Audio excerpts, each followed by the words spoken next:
So mga ropa, pag tayo nahasa natin ang ating emotional intelligence, mas madaling basahin ang move ng mga kababaihan. Gets? Kaya pag sanay ka na, madali na sa'yo kung paano siya tulungan. Ang babae, uulitin ko, gusto nila may empathy ka sa kanila. At doon, sa empathy na yon, pwedeng pumasok yung solusyon na pwedeng mong ibigay sa kanila. Pero most of the time, ang gusto nila, nakikinig ka. Okay? So yun lang naman, ganun lang naman kasimple yung emotional intelligence na gusto ng mga babae. Bakit gusto nila nakikinig ka? Pag nakikinig ka, anong pumapasok sa isip nila or sa psyche nila? Ay, he's listening. Ay, nakaka-connect siya sa akin, naintindihan niya ako. So ganun lang, kahit na deep inside sa sarili mo, okay, sige, magkwento ko lang, putang ina. Ito na naman tayo. Ikwento na naman niya yung kaibigan niya, galit na galit siya. Pero lagi naman sila magkasama. Di ba? So, ropa, emotional intelligence sa babae is only listening and empathize. Okay? We need to empathize. We need to understand them. Okay? So, paano mo maintindihan ng isang babae kung hindi ka nakikinig? Di ba? Kung bibigyan mo lagi sila ng solusyon. Kasi pag ganun, mas lalo lang sila maiinis. Pwede magkaroon ng resentment or lalo lang lalayo ang loob nila sa atin. Kaya nga mga ropa, ulitin ko, women cannot empathize. Okay? Kaya nga pagdating sa ating mga lalaki, sila yung hindi talaga marunong makaintindi pagdating sa ating mga lalaki. They can sympathize, but they can never empathize to us. Gets? Kasi yung problema natin at problema nila, napakalaki ng pagkakaiba. Okay? Kaya nga pagdating sa pagdiskarte ng babae, talagang hindi natin pwedeng sabihin na sila yung lugi. Kaya ewan ko, may mga vlogger or content creator na ang sinasabi, lugi daw ang babae, san banda? Tsaka tandaan nyo, pag pumili ang babae ng lalaki at nabuntis siya, meron din siyang partisipasyon doon, kaya nangyari yon. So hindi pwedeng sabihin niya na nalugi siya doon sa pinili niyang lalaki. Dahil unang-una, may desisyon siya na wag gawin yun. Okay? At pangalawa, hindi niya gagawin yun kung walang emotional connection. Okay? Kaya nga dapat matuto ang babae na talagang hindi rin pairalin most of the time ang kanilang nararamdaman. Diba? Kailangan din nilang maging rational. Gets? O ito ladies ulitin ko, hindi kayo lugi. Gets?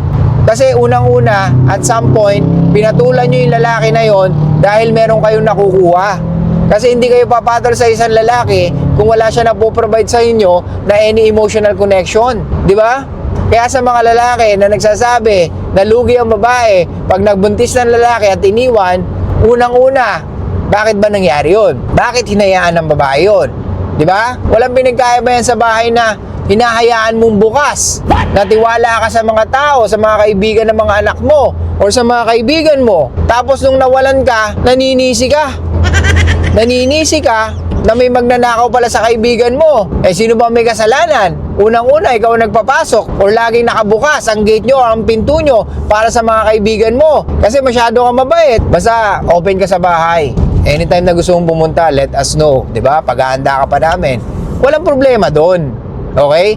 Pero wag mong kakalimutan na pag-ingatan yung pamamahay mo o yung laman ng bahay mo. So same thing sa mga babae. Diba? Yes, I know, mataas ang attraction mo sa kanya. Pero sana, isipin mo rin kung ano yung pwedeng maging outcome mo sa kanya.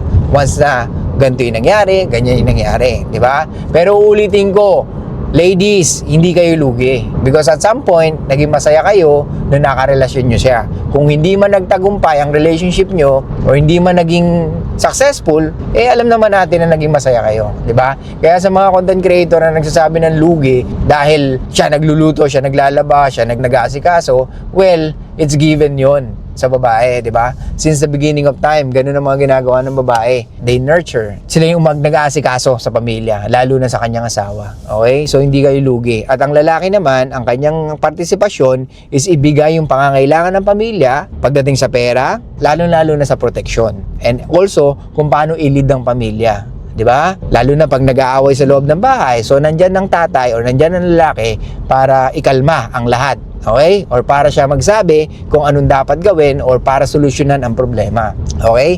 Pero syempre, dapat ang tatay makinig muna bago magbigay ng solusyon sa problema, okay? Pero sa mga ropa natin na tatay na, wag din kayong sasabay, okay? Kasi may mga asawa rin na or may mga babae rin na nagsusumbong ka agad dun sa asawa or dun sa boyfriend, tapos ito naman si boyfriend or ito naman si asawang lalaki, tatanga-tanga, di ba?